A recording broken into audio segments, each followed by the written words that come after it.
Over a decade since its original release, Shadow of the Colossus returns as a modern visual and technical masterpiece that contends with modern games on almost every level. While the vast open world may for the most part be empty, the spectacular colossal threats forge an unforgettable game.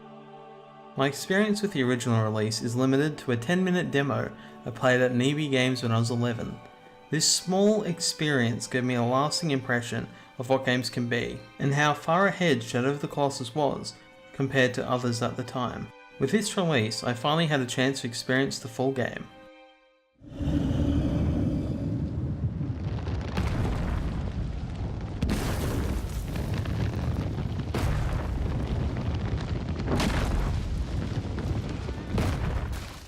Shadow of the Colossus is a visually stunning game that's paired with a beautiful score that remains timeless. It's hard to simply explore the vast world without being blown away with how good it looks as you wander forests, fields and plains, especially at glorious 4K resolution. Its clear Bluepoint's remake was very well worth the wait, as it takes a classic and places it in the most modern form possible without taking away or changing anything that could hurt the original experience.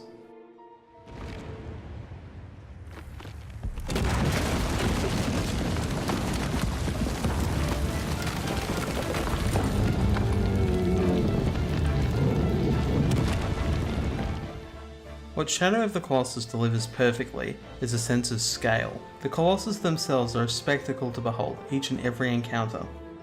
At their heart, the Colossi are giant puzzles that, to defeat, require an understanding of the relatively simple mechanics utilised in very smart ways. To slay these giant creatures, you are equipped with a bow and a sword that, luckily for you, are made for killing the Colossi. Each boss will die in a similar fashion, but how you discover their unique weaknesses, ascend them and then defeat them with a well-delivered stab of the sword is always a different experience. The environment around you is one of your greatest allies, utilising ruins and your small size to your advantage against the daunting foes towering above you. Every Colossus is memorable, but some are the best bosses I've fought against in gaming. There is nothing like dodging a huge sword, climbing up the Colossus and bringing it down. Shadow of the Colossus is so focused on the Colossus fights that there is really nothing else to it except for time trials after the game is completed. And that's not necessarily a bad thing. It's a game that threw padding out the window to give you an experience that is different from the rest, especially in this era of open world games that are designed to keep you occupied rather than delivering a strong vision for captivating gameplay. The world is vast and empty to suit the enemies you're off to fight. While this is a distraction from fighting, it's a welcome one that offers some downtime for you and your companion, Aggro.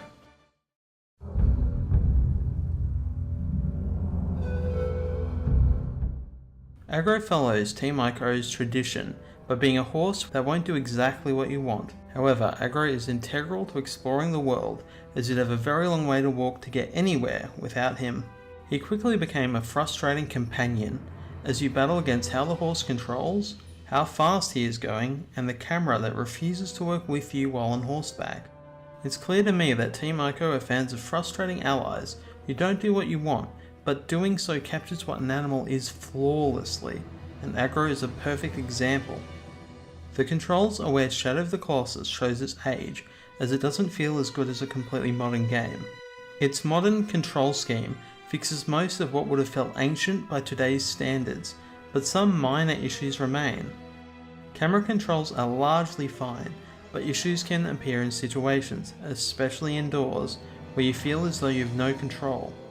Being knocked over was by far the most irritating issue, as it takes so long for your character to get back up that you end up being hit again. These few control issues sadly hurt the overall experience.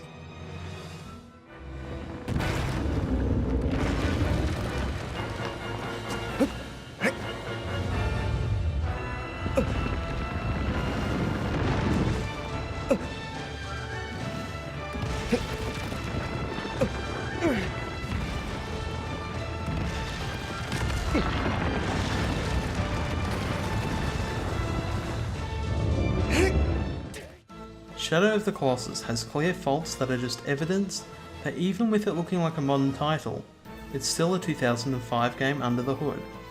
While just being over a decade old, Shadow of the Colossus is an amazing experience, with the Colossus battles being truly special, and that justifies its place as one of the best games ever made. This is a perfect example of what a remake should be, even if its old issues followed it home. Thank you so much for watching. If you enjoyed this review, please subscribe as it means a great deal to us, and I'll see you on the next one.